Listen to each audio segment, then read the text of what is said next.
পাঁচ বেলার নামাজ পড়ো, মা বাবার খেদমত করে দোয়া নাও। একদিন খেদমতের জন্য দিল কাঁদবে, কিন্তু মায়ের আর খুঁজে পাবা না। অনেক বাচ্চারা, অনেক সন্তানেরা কান্না করে। অনেক সময় আব্বা আম্মা চাইছিলেন একটা ইলিশ মাছ কিনিয়া ভাত খাবেন, কিন্তু কপাল খারাপ, গরিব মানুষ, ইলিশ মাছ কেনার টাকা নাই। মায়ের মনে চাইছিল বেদানা খাবে, আঙ্গুর খাবে, নাশপাতি খাবে, টাকা নাই, কিনতে পারে নাই। এরে সন্তান, আজকে তোর ফ্রিজে বোঝাই মাছ, তোর ঘরে ফলের অভাব নাই, কিন্তু যেই মা বাবা আফসোস করেছিলেন কিন্তু টাকা ছিল না খাওয়ার মতো, আজকে তোমার ফ্রিজে মাছ আছে, খাওয়ার মা নাই। তোমার ঘরে ফল আছে, খাওয়ার মতো বাবায় বেঁচে নাই। কি হবে তোমার এই ফল আর মাছ দিয়া? যেই মা তিল তিল করে নিজের রক্ত পানি করিয়া তোমাকে আমাকে মানুষ বানায় গেলেন রে বাবা, ওই মায়ের দোয়া ছাড়াই চেয়ারে বসতে পারি নাই। ওই মা বাবার দোয়া আর কান্না ছাড়া পরীক্ষায় তুমি ভালো নাম্বার পাও নাই। ওই মা বাবার চোখের পানি আর দোয়ার কারণে তুমি আজকে টাকার মালিক, বাড়ি গাড়ির মালিক, কিন্তু আজকে মা বাবার খেদমত করতে পারলা না রে বাবা। এখনো সময় আছে, নবীর তরিকা মতো চলো, লেখাপড়ার পাশাপাশি মায়ের দোয়া নাও। আজান হবে, নামাজ পড়ো, মুরব্বীদের দোয়া নিয়ে চলবা, ওলামায়ে কেরামের সাথে সম্পর্ক রাখবা, ওলামায়ে কেরামের কথা মেনে চলবা, মোবাইলের গুনাহ থেকে নিজেকে বাঁচাবা, জবান দ্বারা গালাগালি আর মিথ্যা কথা, গীবত শেকায়েত থেকে জবানকে বাঁচাও। স্কুল কলেজে পড়িয়াও দেখবা তোমার মতো দামি কেউ আর হতে পারবে না। তুমি ডাক্তার হবা, তবে তোমার সুনাম থাকবে অনেক। কিশোরগঞ্জ জেলা শহর, আপনাদের করিমগঞ্জ থানা শহরে এমবিবিএস ডাক্তার আছে অনেক, চেম্বার খুলে বসে আছেন।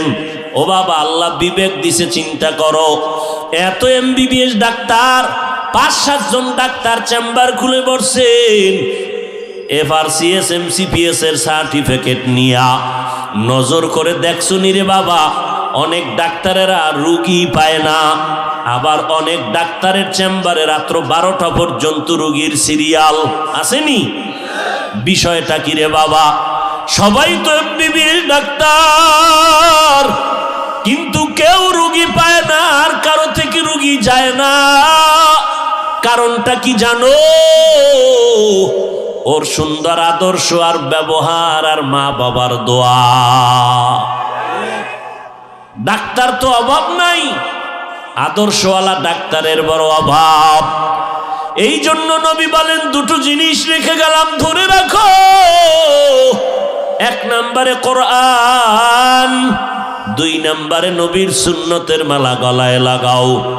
চুলগুলো কাটার মধ্যে নবীর আদর্শ, আঙ্গুলের নখগুলো কেমনে রাখবেন সেখানেও নবীর সুন্নত, জুতা 2টা কেমনে পরবেন খুলবেন সেখানেও নবীর সুন্নত, জামাটা কেমনে খুলবেন আর পরবেন সেখানেও নবীর সুন্নত, বাথরুমে কেমনে যাবেন আর বের হবেন সেখানেও নবীর সুন্নত, দোকান কেমনে চালাবেন, ব্যবসা কেমনে করবেন, সংসার কেমনে চালাবেন সেখানেও নবীর সুন্নত, খানা খাইতে বসিয়া লোকমাটা কেমনে দিবেন সেখানেও নবীর সুন্নত। ও আল্লাহর বান্দা, আমরা নবীর সুন্নত মানার কারণে আমাদের সম্মান মোটেও কমে নাই। হয়তো অনেকে ধোকায় পড়িয়া বলতে পারেন, আলেমদের কাছে আপনার সম্মান না। বাবা, মেয়র সাহেবকে তো আজকে পাইলাম না, শুনলাম কি অসুস্থ না? আল্লাহ সুস্থতা দান করেন। মেয়র সাহেব দেখলে বলে হুজুর দোয়া করবেন, এমপি সাহেব দেখলে কয় দোয়া করবেন, মন্ত্রী দেখলে বলে দোয়া করবেন। এর থেকে আর কি সম্মান চাও রে বাবা? এটাই তো দুনিয়ার সম্মান। অতএব অনুরোধ করে বলছি রে যুবক, আল্লাহর কাছে তওবা করে নাও, আর মনটারে নিজে বুঝাও। এই মন, আমার মতো যুবক স্কুল কলেজে পড়িয়া যদি নামাজ পড়ে আমি কেন পারবো না? আমার মতো যুবক যদি ব্যবসা করে নামাজ পড়ে আমি কেন পারবো না? আমার মতো যুবক যদি ময়দানে কাজ করে, কৃষি কাজ করে, নদীতে মাছ ধরিয়াও নামাজ পড়ে আমি কেন পারবো না? ও বৃদ্ধ বাবাজি, আপনাকেও সংশোধন হতে হবে। পর্দার আড়ালের আম্মা জানেরা, আপনারও আদর্শ সুন্দর করা দরকার। কারণ গাছ ভালো হলে ফল ভালো হবে, মা বাবার আদর্শ ভালো হলে সন্তান ভালো হবে।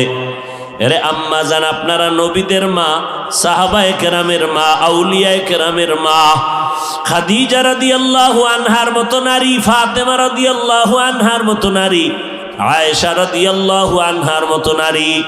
এরে আম্মা জান, মনটা কি চায় না একজন ভালো সন্তানের মা হয়ে কবরে যাবেন? আপনার সন্তান জানাজার ইমামতি করবে, আপনার সন্তান ডাক্তার হলেও কোরআন পড়িয়া পড়িয়া আপনার জন্য দোয়া করবে। এই রকম একটা আদর্শ সন্তান দুনিয়াতে রেখে যান। আর ওই রকম আদর্শ সন্তান চাইলে নিজেকে সংশোধন করতে হবে। নামাজ 5 বেলার পড়বেন, স্বামীর মাল হেফাজত করবেন, সন্তানগুলোকে আদর্শওয়ালা বানাবেন। পিছনের গুনাহ থেকে আমার আল্লাহ তওবার দরজা খুলে রাখছেন। পিছনে যত অন্যায় করেছো তওবা করে নাও, আমি আল্লাহ তোমার জীবনের গুনাহ মাফ করে দিব। ও যুবক, বৃদ্ধ বাবাজি, ও পর্দার আড়ালের মা বোনেরা, এখনো সময় আছে, তওবা করে নাও।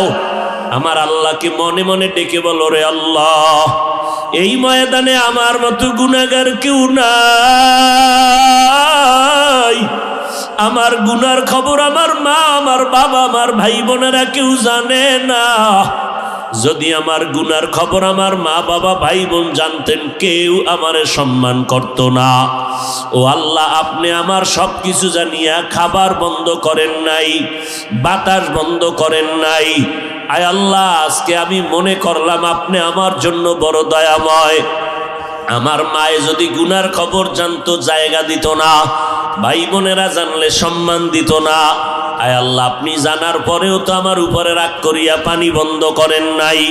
অতএব আমি আপনার কাছেই মাথা নত করতেছি, আর গুনাহ করব না, নামাজ ছাড়ব না, বেপরদায় চলব না, মা বাবার সাথে অপরাধ করব না, বেয়াদবি করব না, ওলামায়ে কেরামের পরামর্শ নিয়ে জীবন চালাবো, নবীর তরিকায় চলবো, সুন্নাত অনুযায়ী চলবো, গীবত করব না, জবান দ্বারা গুনাহ করব না, হাতের দ্বারা গুনাহ করব না, চোখের দ্বারা গুনাহ করব না, মোবাইলের মাধ্যমে গুনার চর্চা করব না।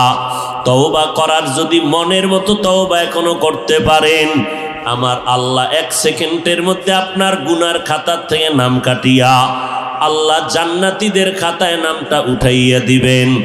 আল্লাহ আমাদের সবাইকে তওবাওয়ালা জিন্দেগি দান করেন।